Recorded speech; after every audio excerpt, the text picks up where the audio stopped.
Did that make sense Yeah, the second totally. time I tried to Yeah, I say it? mean, if you Yeah. think about the song California Dreaming, that, Yeah. was part of the Summer of Love, that is, I think, what most people would probably first think about. They'd think about either the Summer of Love or they'd think about getting rich and famous. But those, the Summer of Love is hearkening back to a much earlier view of the California dream that was, kind of agricultural, pre-industrial in some ways, and had much more to do with just what a beautiful Yeah. landscape this state is and how it was still available. And you could come out here and you could get an incredibly beautiful plot of land and take care of yourself.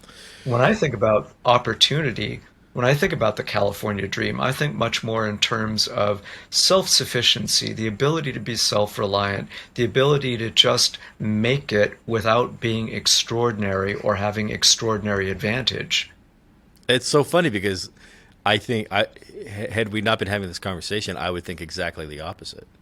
I would think oh well, California is so sure. We would all love to live in a place where the weather's always good and the scenery's beautiful and all of the things.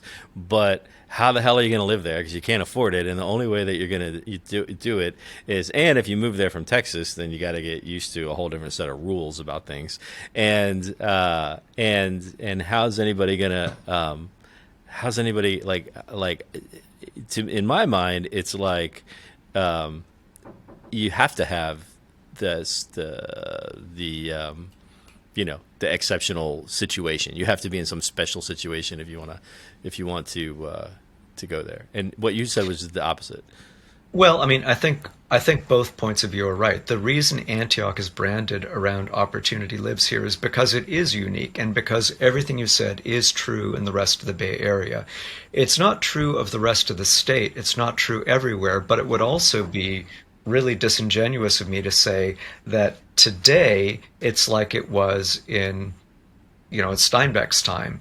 It's not true that you Sure. can Yeah. move Yeah. to the Yeah. Central Valley and just sort of homestead your way to success. People in Central California they're having a really tough time. One of the Yeah. reasons that there's so much energy in the Republican Party in Central California, I don't think it is philosophical. I think it's practical. I think it's because it's a very hard place, and for many folks in many lines of work, feels like an overly regulated, overtaxed place to do what people want to do. And that's very different from, the California Steinbeck wrote about. But I want to pick up on another thread Yeah. Yeah. in what you said.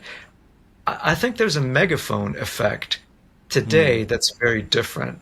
So when you hear about California, where are you hearing from? Most of what you're hearing about is coming from the Los Angeles basin in the Right. form of media, and it's coming from San Francisco Bay Sure. Area in the form of tech. Right. When my grandfather moved to California from Texas, he moved because his mother's sister had moved out here and she wrote a letter talking about how nice Campbell was and that they should maybe leave Round Rock, Texas, which was Hmm. pretty hard, and come to the orchards in Campbell, which were really nice. Now, the orchard he eventually came to is now a parking lot, literally, Yeah. not figuratively, and it's part of Silicon Valley. All of those orchards are gone. It's just Yeah. urban sprawl. But the more important point is back in the day, people didn't hear about California so much by megaphones as by one-to-one letters saying, hey, it's better here in this very specific way that you're Yeah. looking for. Yeah. Come here.